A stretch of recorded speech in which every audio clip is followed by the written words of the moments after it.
to speak about the health care resolution. Over the last year, nearly 500 citizens of Bristol and thousands more all over Connecticut have come together not just to discuss, but to do something about the health care crisis in our country that leaves 47 million American citizens, 350,000 of whom live right here in Connecticut with no health care at all. For the majority of us who have it, it is inadequate.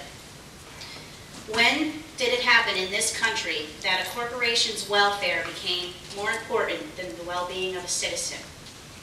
Why now is the health and welfare of a child determined by the profits of a corporation? I, for one, am disgusted and guilty for allowing this to happen in the first place. I am now feeling the sting of my complacency because in February I was diagnosed with severe Crohn's disease.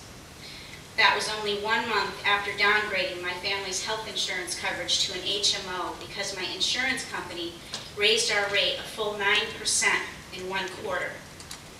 My savings on my health care premium this year was $2,000. But to date, my medical bills equal $4,000 and climbing due to the reduction in benefits and higher deductibles.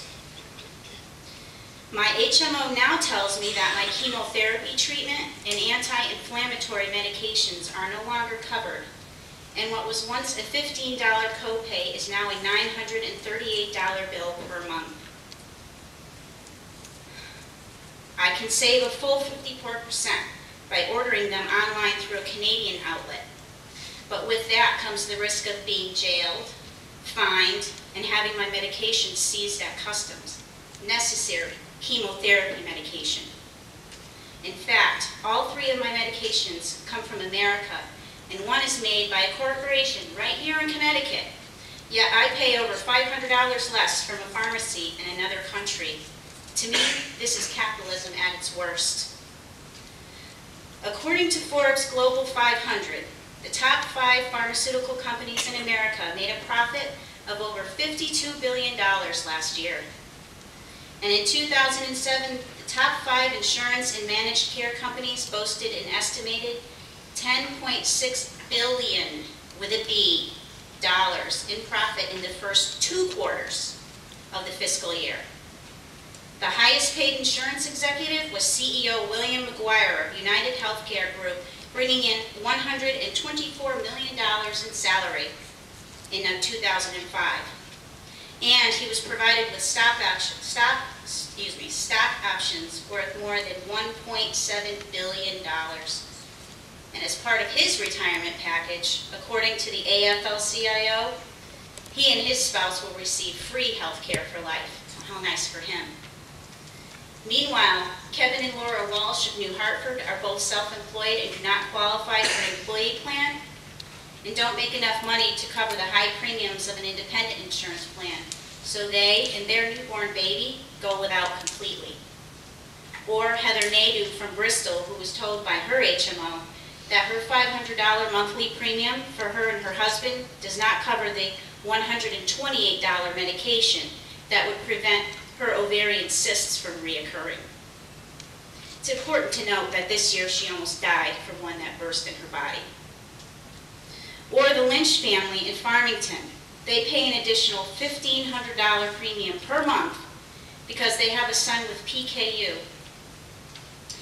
Their medical insurance through Mrs. Lynch's employer, AIG, which I'll mention is one of the largest insurance corporations in the world, is Connecticut, an HMO, and will not cover the necessary foods, supplement, or the geneticist that their son Jameson needs to go to on a monthly basis.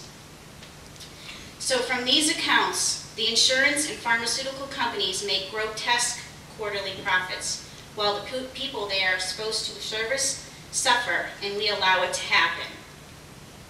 Why these corporations are allowed to charge what they want, refuse coverage any time that they want, is beyond me, because these very organizations write the laws that strengthen this vicious cycle. My question to United Healthcare CEO William McGuire and everyone in this room tonight is how many children do you think can be helped with his $1.7 billion in stock options? Our stories are not unique, and they're not special. If this is happening to me and 3 families I know, how many families do you think are suffering right now with crippling debt or are dying of a disease that could be brought under control, managed, or cured if they could just get the medical help that they need? We must stand together as a community because a person's health should no longer be trumped by a corporation's bottom line. Help start a movement in Connecticut for a universal, high-quality, affordable healthcare system for everyone. Please support the Bristol Healthcare Resolution. Thank you. Thank you.